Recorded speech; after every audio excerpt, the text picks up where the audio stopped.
Sejam todos muito bem-vindos a mais uma edição do Papo de Forno. Eu sou Fabiane Vastal, sou conselheira aqui do 13º colegiado do CREFANDO 2, e hoje a gente vai conversar um pouquinho sobre contratos de trabalho e prestação de serviço. Para isso, convidamos e foi aceito o convite, gentilmente, dos nossos assessores jurídicos, Lauro Pinheiro e Natália Roliz. Pessoal, eu sou Lauro Pinheiro, sou assessor jurídico aqui do CREFANDO 2, sou advogado também, advogo na área privada, na área pública, e vim aqui hoje a convite, agradecendo esse convite maravilhoso do Papo de Forno, para conversar um pouco com vocês sobre esses temas tão interessantes. Bom, e eu sou a Natália Roliz, sócia do Lauro, estou aqui junto como uma das assessoras jurídicas do CREFANDO 2, e estou feliz de estar aqui para a gente conversar nesses assuntos que envolvem fonoaudiologia e direito. Muito bom. Eles, gentilmente, já falei antes, aceitaram o nosso convite, lembrando que eles é a nossa assessoria jurídica para assuntos do Conselho, Mas hoje, como eles têm muito mais expertise para falar de contratos, por isso que foi feito esse convite. Então, além do Lauro e da Natália, também está presente aqui com a gente o fonoaudiólogo fiscal Augusto César. Já faz tempo que está aqui, ele tem grande experiência na área, né, Augusto? E aí, pessoal, eu sou Augusto, eu sou fiscal daqui do Conselho, eu sou fiscal há mais ou menos 7 anos e meio, e eu estou aqui para tentar agregar e colaborar com os colegas sobre esse assunto, envolvendo contratos, prestação de serviços fonoaudiológicos, que, embora não seja competência do Conselho legislar sobre esses assuntos, a gente está aqui para fazer orientações mais em caráter preventivo, orientações para os fonoaudiólogos para não acabarem incorrendo em algumas situações complicadas no dia a dia profissional, nas relações trabalhistas aí. Então, é puramente para orientação, né? Já que vem antes da fiscalização, Exato. Sua orientação sempre. É um trabalho conjunto da Comissão de Orientação e Fiscalização, E como o próprio nome diz, orientação e fiscalização. Exatamente. Lembrando que essa parte, mais voltada para as questões trabalhistas, quem é o sindicato, que teria maior competência para isso. No estado de São Paulo, nós não temos sindicato, mas gostaríamos muito que tivesse, então a gente apoia quem queira formar e a gente dá o suporte aí necessário. Exato. Nas relações trabalhistas, seria o sindicato que assumiria essa frente para defender o trabalhador nessas relações, Então, infelizmente, na ausência de um sindicato, a categoria fica bastante desassistida nesse aspecto. Exatamente. Bom, aí eu gostaria de saber da nossa assessoria, já que somos fonoaudiólogos lendo o contrato, assinando o contrato, e naquele afã de conseguirmos o cliente, de conseguirmos trabalhar em uma empresa, algumas coisas nos passam desapercebido, e aí a gente fica desassistido, Na visão de vocês, o que seria imprescindível constar num contrato? Bom, eu acho que antes até do que seria imprescindível constar no contrato, a gente tem que observar a forma como esse contrato vai ser escrito. Porque percebo que a ideia de existir um contrato é para que as partes depois elas possam se orientar ali num eventual desentendimento, se orientar para resolvê-lo, e se não conseguirem resolver, esse contrato vai ser submetido a um terceiro, que é ou um árbitro, ou um juiz, ou um mediador, é um terceiro que vai ler aquele contrato e decidir de que lado está a razão. Vai interpretá-lo. Então, assim, é fundamental que esse contrato ele seja escrito de uma forma objetiva e clara. Então, assim, eu acho que esse é o primeiro norte que qualquer contratante deve ter em mente, A redação técnica do contrato, ela é uma expertise da área do direito, mas assim, não é obrigatória a presença do advogado nos contratos. No Brasil não existe essa obrigatoriedade. E, então, assim, o ideal é que, as partes não tentem, como infelizmente muitos profissionais do direito tentam fazer também, não tentem embelezar esse contrato com terminologias em latim, um juridiquês. O famoso juridiquês. O menos nessa época, nesse momento, menos nesse caso, ele vai ser sempre mais. Então, assim, o contrato tem que ser escrito uma linguagem, lógico que não coloquial, mas uma linguagem mais acessível possível. porque senão depois quem for ler esse contrato pode não entender o que as partes quiseram dizer. Aliás, corre o risco, a gente vê muito isso acontecer, né? Da própria parte que escreveu o contrato, depois fala assim, nossa, mas o que foi que a gente combinou mesmo? A hora no contrato. Ih, mas eu não estou entendendo o que a gente escreveu aqui.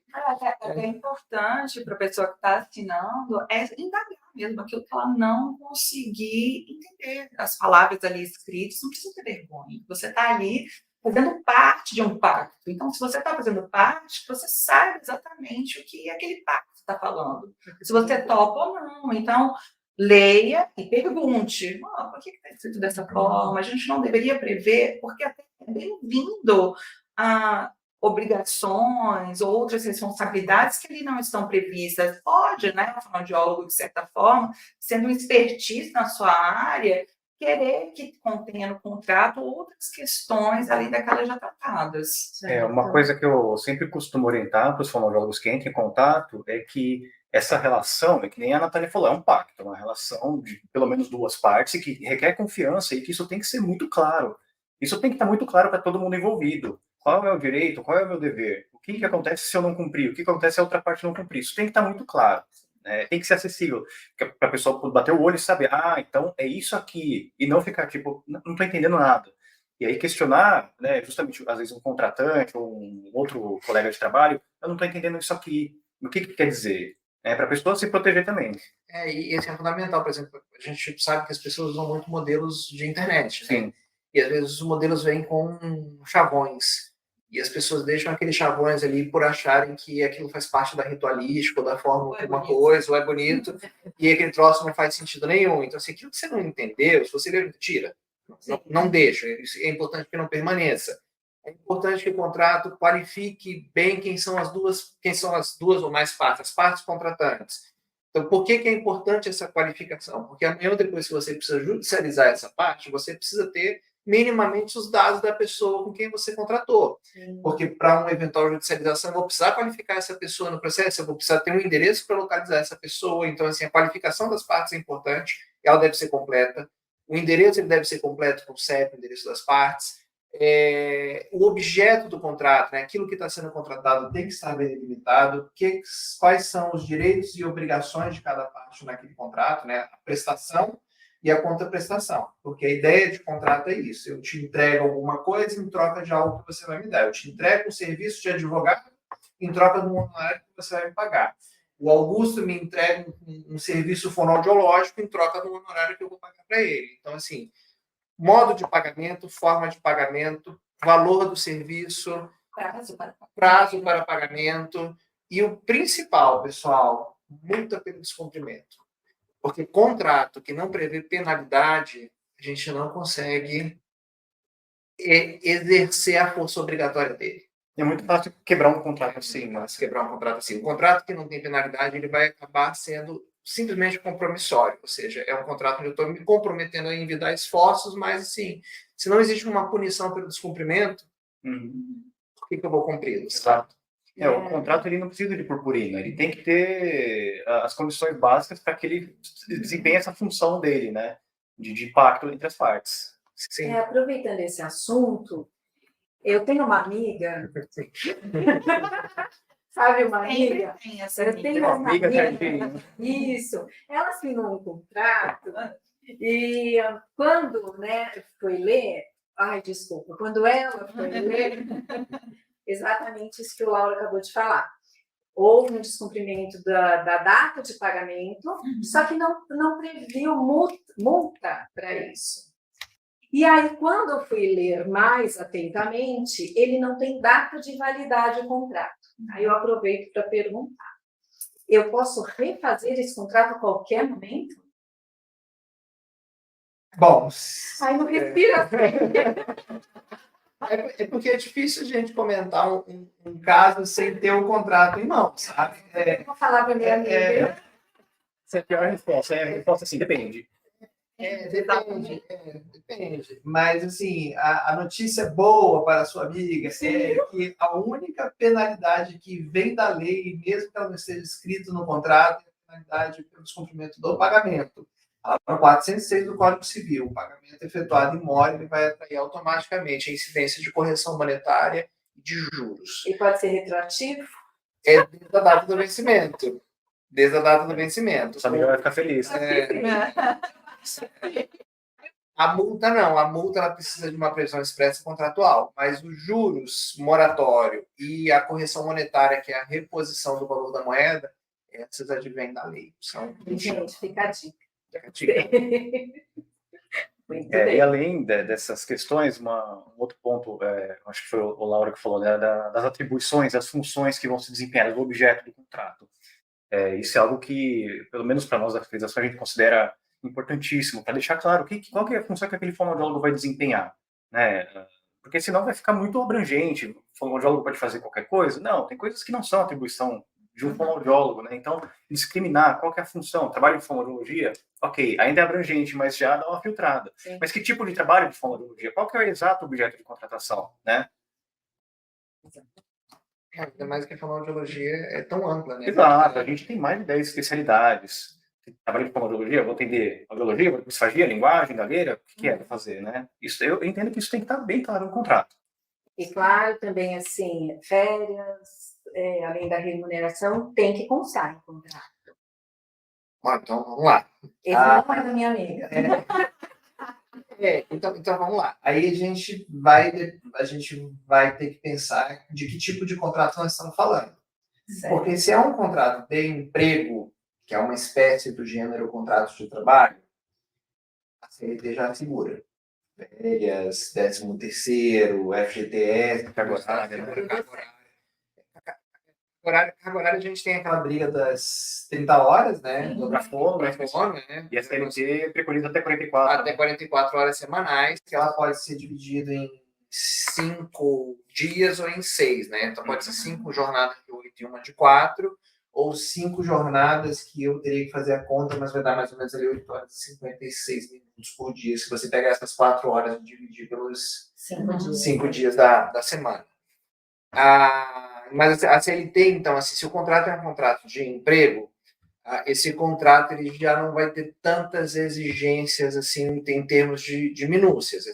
Logicamente, como o Augusto falou, é importante você ter as atribuições. Se você é um fonoaudiólogo, se é um fonoaudiólogo generalista, você vai ser da audiologia, da gagueira, da disfagia, você está como especialista, a remuneração pactuada, mas o limite de carga horária que está previsto na CLT, as férias estão previstas na CLT, 13º está previsto na CLT, a jornada pode ser de plantão também, né, Augusto? É sempre bom lembrar isso. Nós temos lá os 12 por 36, 24 por 72 e 8 por... Fazer 8 por 12. Claramente não somos muito bons com matemática. Tudo bem. Mas é verdade, a CLT ela já para com relação a vários aspectos, né? 6 por 18, 6 por 18, 12 por 36, 24 por 72. Excelente. De plantão. Excelente. Maravilha. Então, assim, tomando cuidado com esse tipo de situação, vamos supor que eu não seja CLT, eu sou um PJ, estou prestando serviço para outro PJ. Então, essas outras questões aí fica... Elas seriam questões contratuais. Que aí é de acordo com as partes. De pactuação entre as partes. É interessante destacar que esse tipo de regime de contratação ficou muito comum nos últimos anos, né? A terceirização, muitas empresas de fonoaudiologia que prestam serviços para outras instituições ainda maiores. Hoje em dia, não vejo, na minha prática de fiscalização, não vejo muito fono CLT, não é muito comum, né? Eu vejo muito mais PJ terceirizada. E aí, se o fono é CLT, né, a CLT preconiza vários aspectos, já tem muita coisa resolvida. Agora, se é um contrato de PJ, é um pouco diferente, né? É algo que tem que ser muito bem acordado entre as partes. Sim. E me fala uma coisa, Augusto, em cima disso, quais são as dúvidas que mais chegam aqui no Conselho? A gente recebe Ou reclamações, né? Eu acho que tem mais reclamação do que em dúvida, né? Tem muita dúvida e muita reclamação, né? A primeira que chega com mais frequência para fiscalização citando um exemplo aleatório, assim, eu fui dispensada de uma empresa, não recebi o pagamento, não me deram retorno, enfim, algo nesse sentido assim, e a gente questiona a pessoa, você firmou um contrato com essa empresa? Não, eu fiz um contrato de boca a boca. é bem complicado, né? A gente, é um preceito ético do Código de Ética da Fonoaudiologia, né? É um direito do fonoaudiólogo contratualizar, seja com o cliente direto, com o paciente, seja com o empregador também, né? Com a outra parte que está contratando. É um direito, mas a gente sempre recomenda que faça, tenha isso escrito, né? Para evitar esse tipo de situação desagradável, né? Que é um transtorno. Então a gente fica, putz, sem um contrato, assim, é difícil, né? Você precisaria de um advogado, um bom advogado para te auxiliar. E de provas que comprovem que você Exato, tinha aquela relação, provas. né? Porque só falar não me pagou, cometeu algum tipo de assédio moral contra mim, enfim, me desrespeitou. Ok, né? Mas é importante ter provas e ter um documento escrito para poder acionar a justiça, né? A questão do documento escrito, eu tenho uma notícia boa. O contrato ele não precisa ser obrigatoriamente escrito. O Código Civil ele prevê que os contratos podem se dar de forma verbal ou escrita. A gente faz contratos verbais todo dia na nossa vida. Você vai na padaria comprar um pão, você faz um contrato verbal. Você chega, eu quero comprar esse pão, quanto é que é? Esse pão é 10 centavos, toma o pão, toma os 10 centavos, você fez um contrato verbal que não tinha necessidade óbvia de ser escrito, porque é um contrato que a gente chama de instantâneo, ele está resolvido ali. Certo. Né? Fora alguns tipos específicos de contrato onde a lei exige que eles sejam escritos, o contrato de locação, por exemplo, está previsto lá no lei do inclinado que precisa ser necessariamente escrito. A compra e venda de imóveis a partir de um determinado valor não só precisa ser escrito, como precisa ser também por escritura pública. Então, tirando esses casos específicos onde a lei tem outros, né, onde a lei exige uma forma determinada, o contrato é livre. Qual que é o problema do contrato escrito, como a Natália me chamou a atenção e você também? É a dificuldade de prova.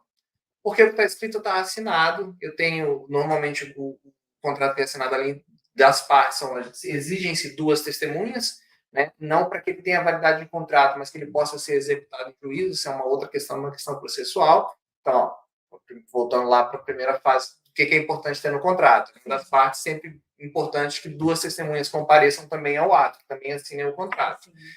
Então, o contrato escrito, ele tem ali textualizado, tá? Qualquer um que lê vai entender o que foi que aquelas partes, ainda que não estivessem presentes ao momento em que foi contratado, né, que foi feito o acordo de vontades, porque o contrato é um acordo de vontades, eu vou ter ali bem escrito e bem delineado o que aquelas partes combinaram. Se o contrato é verbal, só quem estava presente ao ato de contratação é que vai poder dizer o que foi contratado. Se a gente faz um acordo agora, aqui nós estamos num podcast, então um monte de gente assistindo. E aí eu faço um acordo com você, Augusto. Esse acordo, Augusto, me vende seu carro. Laura, eu vendo por tanto. Beleza, amanhã eu trago o dinheiro, você fala assim, não, mas o preço não foi esse, eu tenho testemunhas comigo. Algumas centenas, possivelmente.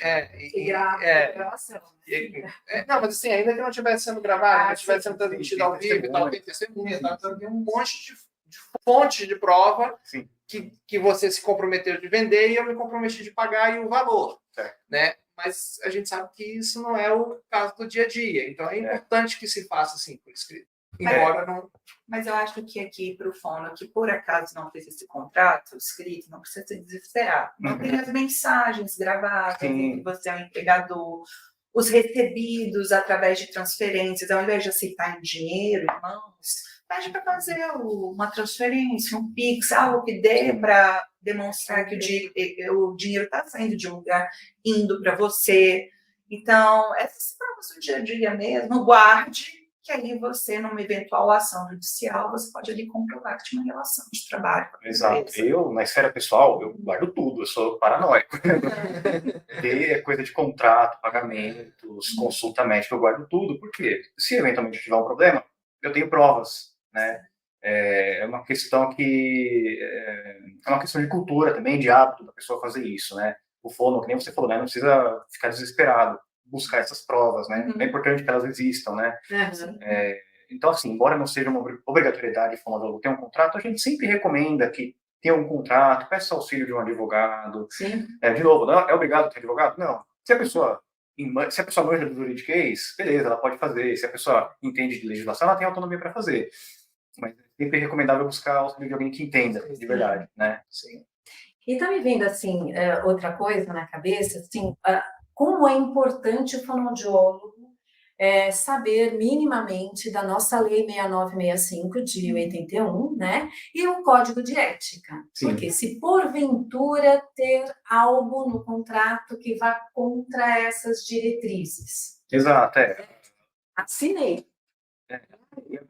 Eu me comprometi a fazer um negócio Eu me comprometi, tá lá. Você vai pegar o relatório com todos os dados do paciente, com tudo que você fez de prontuário e vai entregar na mão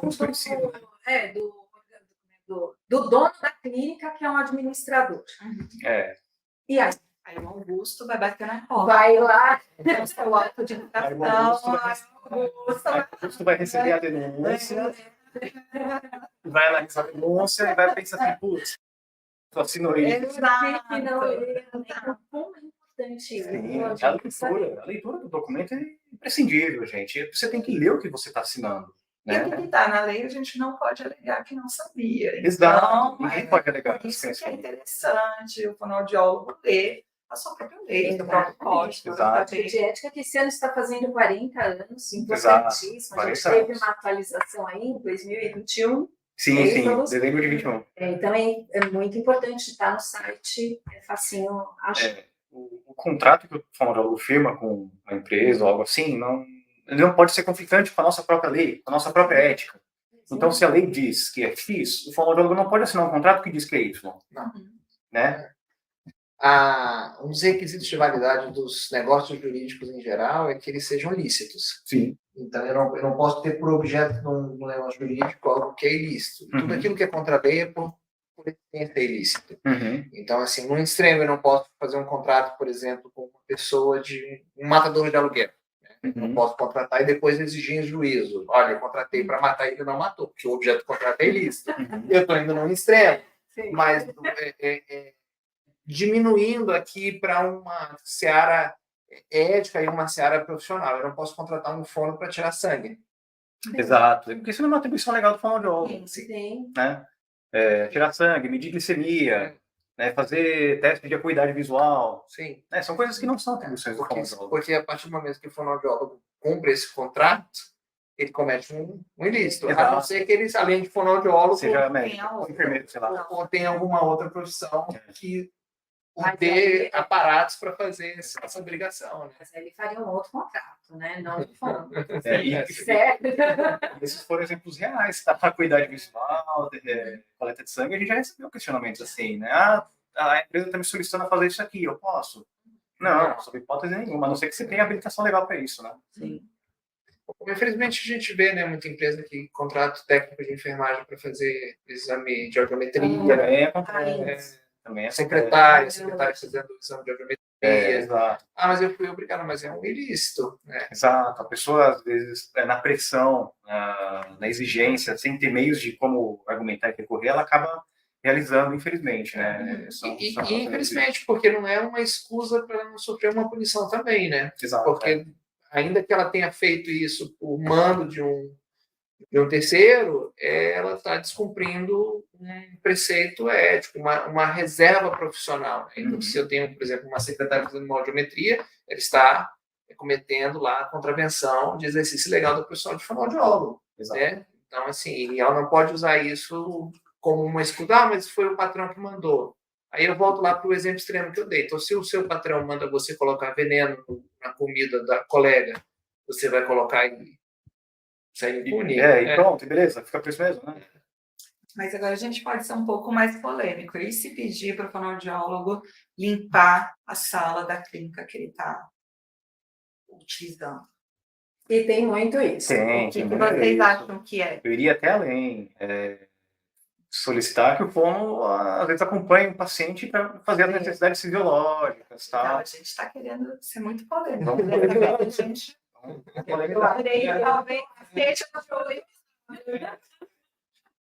Pois é, aí nós temos uma questão trabalhista de fundo, que é o seguinte: quando o patrão ele contrata força de trabalho, e eu estou falando do contrato de emprego, o seletista, quando eu contrato força de trabalho, eu contrato a disponibilidade da força de trabalho pelo período de tempo. O que eu quero dizer com isso? Eu contrato você, por exemplo, para ser fonoaudiólogo na minha clínica. Você vai cumprir lá uma jornada de 6 horas diárias, Uhum. né?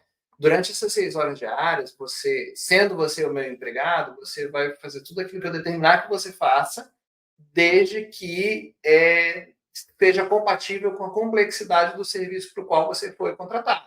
Então, por exemplo, se eu contrato você como fonoaudiólogo, assim, Augusto, mas ao final do atendimento você vai passar, infelizmente ou felizmente, Vai ter que vai ter que limpar. Isso faz parte. O que eu não poderia era contratar, por exemplo, a secretária e dar para ela uma função de fonoaudiólogo. Uhum. Porque, além de exigir uma formação profissional específica, eu estaria exigindo um trabalho além da complexidade do trabalho para o qual ela foi contratada. Vamos pensar aqui, vamos sair da seara ética, vamos ficar na área trabalhista. Eu contrato uma fono, uma pessoa que é formada em fono, habilitada, registrada no conselho, apta a exercer a fonoaudiologia, mas eu contrato ela como secretária. E aí eu pego essa pessoa que recebe um salário de secretária e mando ela ir lá e fazer o serviço da fono. E eu tenho um desvio claro de função, porque eu contratei para um serviço de complexidade menor e estou atribuindo um de complexidade maior. Mas se ao contrário, eu tenho uma clínica que essa clínica não tem secretária, e eu contrato uma fono e falo assim, fulano, no período que você estiver aqui, enquanto você não estiver em atendimento, você vai abrir porta, você vai receber correspondência, você vai atender o telefone. Eu não estou fazendo um desvio de função, porque esse trabalho é de menor complexidade do que o trabalho com o qual ela foi contratada, e sendo ela empregada, seletista, ela está pondo a força de trabalho dela à minha disposição. A coisa muda de figura se eu tenho um contrato cível, um contrato de prestação de serviço, onde eu elenco ali exatamente o que você vai fazer e em qual período de tempo. Aí sim, se eu estou dentro da seara cível, eu não posso demandar além daquilo que foi objeto específico do contrato. Mas se eu estou na seara seletista... Por isso é importante também ser específico, porque se for também muito aberto, você dá margem de interpretações do que você pode fazer. No contrato deveria ter um escopo da sua função. Sim. Você vai fazer isso. Sim. Ponto. Exato. Mesmo de forma que eu objetiva, fique no momento ali que não veio o paciente, eu não preciso fazer outra coisa. Se estiver bem especificado e for um contrato que não é um contrato de emprego, se não é um emprego de carteira, se não é seletista, não precisa. Mas se é um contrato seletista, ainda que não esteja necessariamente no contrato, mas se for compatível com a complexidade... Ou de menor complexidade. Aí é inescapável. E tentando numa forma de amenizar os atritos, por exemplo, não está no escopo, mas é algo que você tenha vontade, eu posso fazer, vai lá e acorda. Então tá, eu vou fazer isso, mas aí eu quero uma remuneração X para fazer isso também. Vamos botar isso no nosso contrato? Não tem como ser acordado. Entendi. Sim, conversando dá certo. Sim. É óbvio que às vezes o diálogo não existe, né? Vocês não têm abertura, né? Vamos partir da premissa do ideal. Ou não, a gente já tem, agora temos humilhação. Mas essa questão das atribuições é extremamente importante, né? Também tem um outro tipo de questionamento que chega bastante na fiscalização, né? Que são o que a comissão costuma chamar das cláusulas abusivas, né? Que ou exige demais uma certa especificidade ou coloca restrições na vida profissional desse fonoaudiólogo. Então, vou dar um exemplo prático aqui também, tá? Uma coisa que chegou para a fiscalização recentemente, né? O fonoaudiólogo, depois que ele se desliga da clínica, ele fica impedido por 5 anos de constituir uma sociedade, ou ser sócio, ou constituir diretoria de uma empresa que atue no mesmo ramo da que originalmente o contratou, né? O que vocês acham disso? Você polêmico é a minha vez. Da razoabilidade. Bom, assim, a gente tem que ponderar o que é essa abusividade, assim. A cláusula que a gente chama de não competing, né, que é a cláusula de não competição. Se ela está dentro de um espectro de razoabilidade, ela é uma cláusula válida, porque se pensa, Augusto, assim, pensa pelo outro lado. Eu sou dono de uma clínica, eu fiz um investimento, eu montei uma clínica bacana, essa clínica eu gastei com ela, gastei com o arquiteto, gastei com o imóvel, fiz todo o investimento, contratei um fonoaudiólogo, montei uma cabine de audiometria, tudo lá bonitinho para esse fonoaudiólogo trabalhar e atender os pacientes. E esse fonoaudiólogo ele passa lá um tempo só, olha, não, quando você quiser marcar, toma aqui meu telefone, marca direto comigo. E ele foi formando uma cartela de clientes que estavam ali por conta do investimento meu, dono da clínica, e daí, depois de um tempo, quando ele fidelizou aqueles clientes, ele vai embora e leva os clientes com ele. Inclusive, a questão ética, aliciamento de paciente, né? Sim, sim. Mas eu vou fazer o outro lado. Está falando de uma questão olhando sobre o foco da empresa ou do empresário, né, que está ali. Mas, por exemplo, do fono contratado e que está lá restringindo ele de 5 anos no mercado, pode-se ter uma também que 5 anos é muito tempo para ficar fora daquele mercado. Sim. Principalmente da pessoa que só tem aquela função, só tem Exato. aquela... Especialmente no mercado tão aquecido. Exato. Vou dar um exemplo aqui, tá? Exemplo de clínicas que tratam TEA. É um mercado que ultimamente está bombando demais. Sim. Né? Agora pensa, o fonoaudiólogo, ele está impedido de exercer a função profissional dele. Mas aí que tá, por isso que eu falei de razoabilidade. Sim, razoabilidade. Primeiro, prazo de tempo. Não pode ser um prazo de tempo suficiente para essa pessoa nunca mais conseguir se reinserir no mercado de trabalho. Mas não existe na lei o prazo de tempo X. A gente sempre vai estar discutindo uma certa subjetividade. Isso, que vai do juiz que for decidir o caso, entender se houve razoabilidade ou não. E se não for, uma cláusula. Sim, se não for razoável, 20 anos sem poder exercer a fonoaudiologia, é completamente nula. Essa sim é uma cláusula abusiva. E aí tem uma outra questão, que eu não posso tolher o exercício profissional. Sim.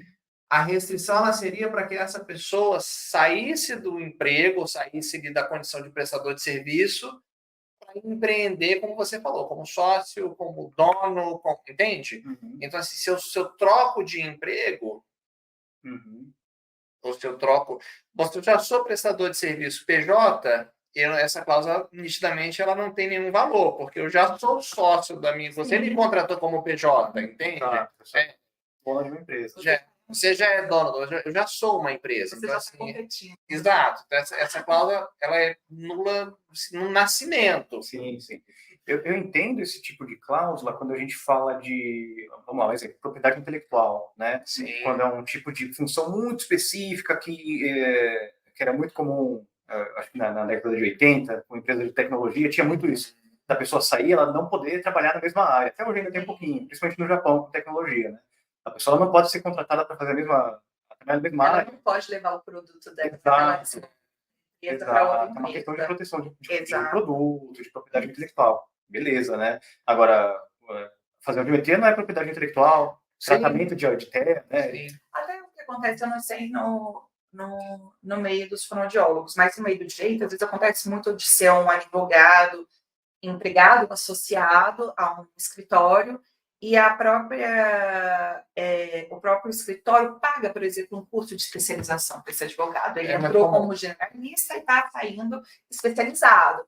E vamos supor que essa especialização durou 12 meses, né? Por 12 meses aquele escritório pagou. Ao fim dos 12 meses, a pessoa está indo. Você pode pedir que ela talvez não atue naquela área de forma imediata, pode pedir que ela devolva o dinheiro do investimento, porque eu pensei que pelo menos ia ficar mais um ano, né? 12 meses, aí vai ficar mais 12 meses, você vê que é proporcional disso, né? Porque você fez esse investimento. Então, isso tudo assim, pode ser conquistado. Eu acredito que se há um investimento por parte da empresa e a pessoa, por exemplo, está querendo sair da empresa e não se vê mais naquele lugar, quer montar a própria empresa, também tente conversar sobre se existe uma cláusula de não competição, tente conversar com a empresa do qual ela está contratada, porque às vezes existe assim, você não vai, então me devolva o investimento que eu fiz em você, aí eu posso, então, atuar nessa área de forma imediata? Pode ter outros tipos de acordo que não a sair do mercado, né? Entendi. O meu ponto era só que assim, a cláusula de não competição em abstrato, né, assim, por si só, ela não é necessariamente abusiva. Sim. A abusividade dela vai ser verificada no caso a caso. Então, eu não vou tirar o fono do mercado. Não, pode ser da empresa ser empregado de outra empresa. Mas o que eu acho que a cláusula de não competição tem que, de certa forma, restringir, né, o que não é que tenha, mas assim, o que seria lícito dentro de uma cláusula de não competição é restringir, evitar que o fono ali, o empregado ou o prestador de serviço, se utilize da estrutura do empregador, né, do tomador do serviço, para alavancar seu próprio negócio. Alavancar o seu próprio negócio. Iniciar cliente, né? Eu ia falar aliciar cliente, mas você já me deu uma advertência ética aí, eu... A gente chama uma atuação bem parasitária, né? É. Você não deu razão àquele tipo de serviço, você não foi você que criou todo aquele escopo de serviço e de repente você está se utilizando dessa máquina que outra empresa, outra pessoa criou para lucrar, para o benefício. Um dos motivos para o fono ficar bastante atento nesses contratos e ler, né? Porque numa dessas, vamos supor, eu vou contratar a Fabi, vai ser minha empregada. Aí no contrato tá lá, você vai fazer audiometria, terapia de linguagem, vai varrer o chão, vai fazer café, vai acompanhar o paciente no banheiro e a sua alma também é minha, tá bom? Beleza. E eu vou fazer um papel de advogado do diabo. Com certeza eu falaria para a empresa, como advogado, coloca isso. Eu falaria assim, coloque. Se a gente for parar para pensar que o princípio da empresa é o lucro, né? A finalidade máxima, né? Sendo advogado do diabo. A gente tem que olhar os dois lados, né? Como empresário e como empregado. Tipo, não acho que seja correto, mas, do ponto de vista do empresário, é o que eles querem. Por isso que falando de novo aquilo que você falou, por isso a importância de lei. Sim. Porque a pessoa está orientada, ela não está mal orientada. Ela vai falar que aquilo, porque, sob o ponto de vista da empresa, é bom que tenha essa cláusula, né? Sim. E eu acho também importante, Augusto, você falar de alguns pontos que o fonoaudiólogo não deve fazer de maneira nenhuma. Como, por exemplo, deixar carimbo ali à vontade na sala, em local que qualquer um possa ter acesso. O que você diz disso? Isso é uma outra queixa que chega com muita frequência para o conselho, infelizmente, é um negócio que nunca está no contrato. É impressionante, né? O fono, às vezes, ele é solicitado, seja de forma mais explícita ou implícita, a deixar o carimbo dele no local de trabalho. Ah, fono, vem cá, assina nesse papel aqui para mim que a gente vai escanear, beleza? Não, beleza, joia. E esse tipo de coisa acontece de forma muito sorrateira, né? Às vezes o fonoaudiólogo não percebe a roubada que ele está se metendo. Se você deixa o seu carimbo no local de trabalho, vamos pensar numa clínica grande, que tem um grande fluxo de pessoas. E aquele carimbo está lá à fácil disposição de qualquer um pode usar aquele carimbo para forjar um documento, como se fosse um fonoaudiólogo. Né? Se você entrega a sua assinatura escaneada para a empresa, você sabe o que essa empresa vai fazer com a sua assinatura escaneada? Né? Esse tipo de coisa não está em contrato porque a empresa que está contratando não quer se comprometer, é óbvio. Né? Então, é algo que o fonoaudiólogo também tem que ficar bem atento. Isso está fora do contrato. Veja bem, fique bem atento ao que a empresa está fazendo, que tipo de comportamento que eles estão exigindo de você. Então, assim, sendo objetivo, não deixe o seu carimbo à disposição na empresa. Não recomendo deixar que escaneie a sua assinatura, porque você não tem como saber o que vai ser feito com essa assinatura. Aquele arquivo ele pode ser infinitamente replicado, vai saber para onde ele vai parar. Né?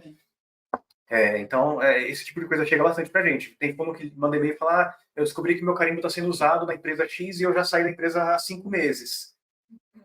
É complicado. E essa coisa de carimbo também, né? Você tem o nome e o número, eu acho muito complicado, porque qualquer um pode fazer. A gente não tem como provar que fui eu ou que foi o Augusto que fez um carimbo meu. Eu acho muito complicado, né? A gente tem uma tara pelo tal do carimbo, né? É muito fácil falsificar um troço desse. Sim, eu posso fazer qualquer coisa. O fono ele tem que se resguardar o máximo possível. Forjar um carimbo, uma assinatura é muito fácil. Qualquer golpista que se preze hoje em dia consegue, né? E aí, beleza, o que eu posso fazer como alternativa? Bom, posso pensar em algum tipo de recurso digital e eletrônico que tenha validade, certificação digital, algo nesse sentido, né? Para proteção própria, né? Sim. A assinatura com certificação digital, atualmente, eu acho que é um dos mecanismos que a gente tem de maior proteção, né? Mas aí é pior do que o carimbo, porque o carimbo qualquer um faz, né? A gente tem uma tara, carimbo. O brasileiro tem uma tara. Então tudo é o carimbo. Não, tem que estar carimbado, tem que estar carimbado, tem que estar carimbado, mas ninguém para pensar que qualquer um desce aqui na banquinha e faz um carimbo do que quiser, né? Não existe um controle, um controle técnico do carimbo. Assim, o carimbo, a carimbadora precisa ser autorizada pelo Banco Central. Né?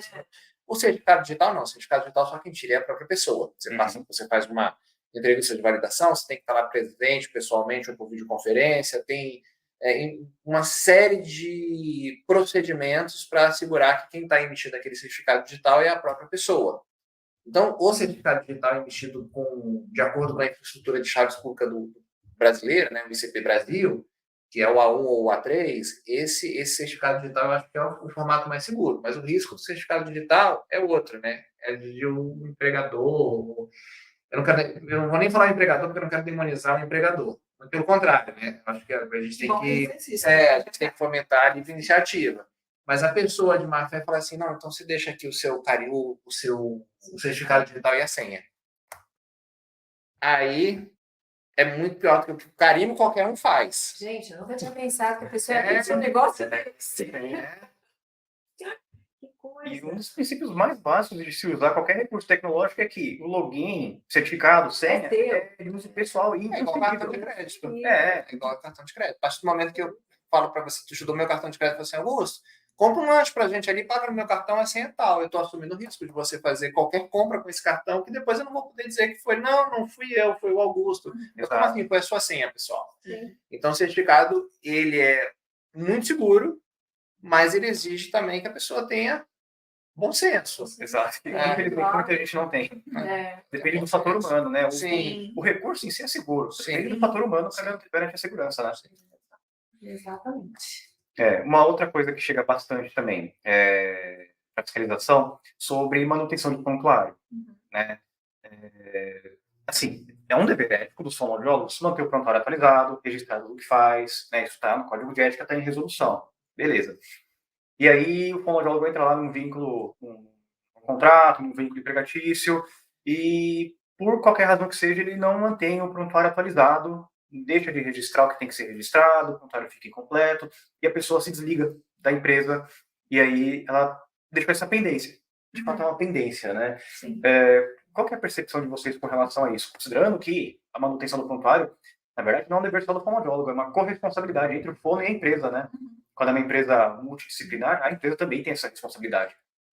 Bom, vamos lá. Do ponto de vista da empresa, hein? Se o fono não entrega não preenche esse prontuário a contento, a empresa pode responsabilizar o fono. Né? E pode até sim, já que é dos dois a responsabilidade, ele pode ao final vir cobrar, se ele for cobrado de alguma forma, do fono, no final, olha, eu recebi uma multa por conta disso, eu estou pagando uma indenização por conta disso, eu vou cobrar de você, porque era você que tinha que manter lá atualizado.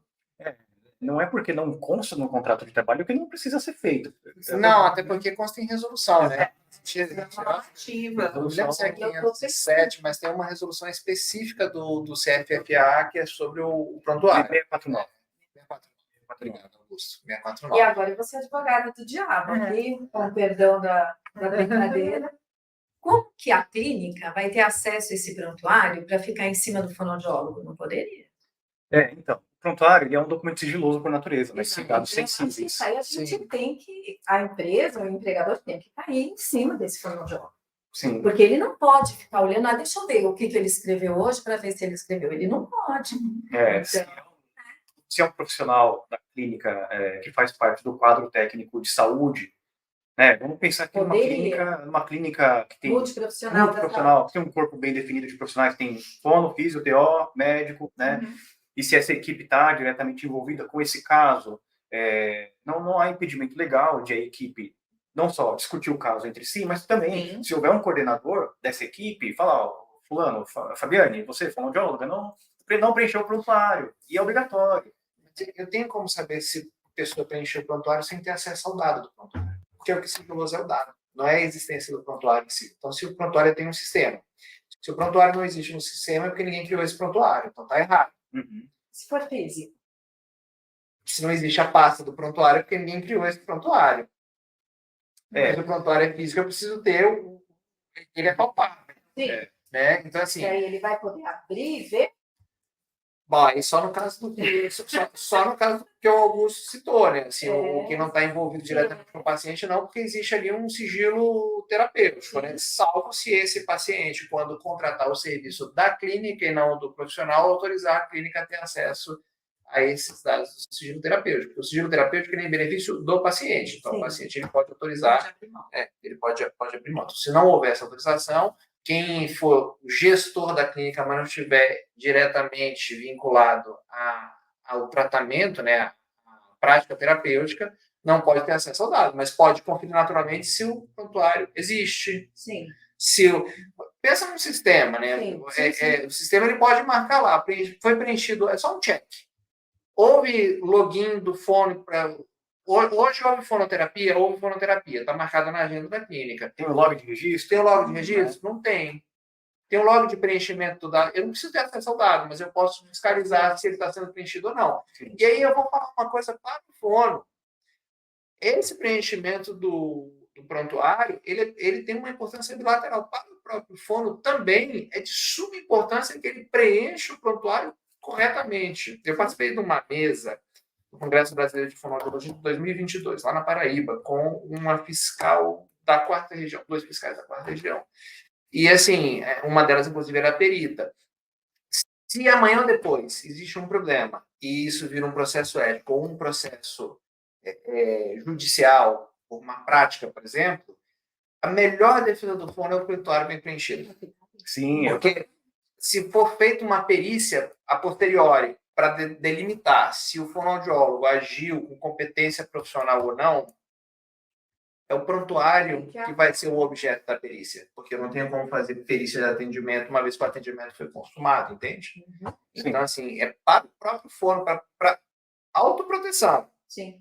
Até pensando de uma forma bem egoística, até para autoproteção, para produção de prova em benefício dele mesmo. De suma importância que o fono preencha de forma correta, consciente e detalhada o prontuário. inclusive a gente fez uma live esse ano, né, sobre prontuário, uma live do conselho. Foi ótimo, nós dois participamos. Claro que foi ótimo, óbvio. Minha amiga adorou. Aquela amiga, ela achou fantástico. Quem estiver assistindo e ouvindo, vale a pena consultar lá, uma live que a gente destrincha esse assunto do prontuário de forma muito interessante, né? Essa questão da autorização, do acesso, é algo que eu nunca vi na minha vida de fiscalização, eu nunca vi uma autorização escrita, explícita, porque as pessoas não se atentam a isso, né? Sim. Nem ninguém, nem a empresa, nem o fonoaudiólogo, nem o paciente. Sim. É uma relação, é um triângulo, né? São pelo menos 3 pessoas envolvidas, né? Então, ninguém para pensar nisso. Mas você assina essa autorização toda vez que você vai na emergência do hospital. Ele te dá um tabletzinho para você clicar e assinar.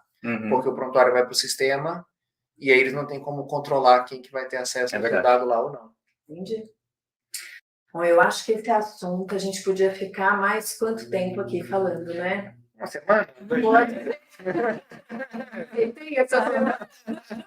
A gente entrou na questão do prontuário, mas no fundo isso também envolve um aspecto trabalhista, né, e de prestação de serviço, né? Então, se o fono está prestando serviço para uma empresa, ele tem que ficar atento a isso também. Sim. Porque uma hora pode se voltar contra ele. Sim. E, inclusive, pode ser um motivo de justa causa. Exato. Se o fono não está preenchendo o prontuário e isso vai atrair uma responsabilidade para a empresa, ela pode vir a ser multada por conta de uma negligência do fono, isso pode se enquadrar como um motivo de justa causa. E lembra, assim, evoluir prontuário não é opção. É dever. Dever, sim. Não tem essa, putz, hoje eu não tô afim de fazer prontuário, não. Deixa quieto, não foi nada importante. Não existe isso. Tudo que acontece com o paciente é importante, a história clínica do paciente. Sim. Né? Então, assim, o pessoal tem que ficar bastante atento a isso. Prontuário, pelo amor de Deus, não deixem carimbo na clínica. Folhas assinadas. Folha previamente assinada. Vou colocar minha assinatura aqui no sistema, pode usar à vontade. Não, gente, pelo amor de Deus, não faz isso. Não deixar o carimbo com ninguém para assinar as coisas, né? Bom, eu acho que o nosso objetivo foi muito bem cumprido, né, hoje. Lógico que ficam dúvidas, eu deixo o conselho, os fiscais à disposição de qualquer pergunta, de qualquer orientação que todos precisem.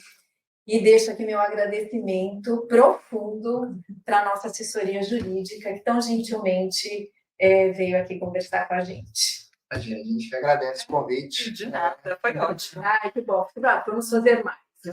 Manda as perguntas, quem sabe a gente faz, né? Elabora aí um outro podcast para todos os fonoaudiólogos. Só um lembrete amigável de encerramento, né? Na dúvida, fonoaudiólogos, fonoaudiólogas, colegas, nobres, doutores, na dúvida, assim, é bom contratar um advogado, né? É bom ter uma assessoria jurídica para orientar. Conversa, a pessoa acha que vai ser uma coisa muito formal, muito cara. Conversa. Uma consulta, igual você vai no fórum fazer uma consulta, vai lá perguntar, vai. Exato, não tem vergonha nenhuma nisso. É bom buscar orientação e informação. Quanto mais informado, melhor. Sim, sim. Do mesmo jeito que não é aconselhável você fazer exercício de voz assistindo vídeo no YouTube. Exatamente. É bom. Dá a César o que é de César. Havendo dúvidas, é para isso que os advogados estão aí, né? Perfeito, maravilha. Eu gostaria de agradecer também a presença, foi um papo muito produtivo e muito bom, né? Obrigado. Tá certo. Então, até mais. Até um próximo episódio.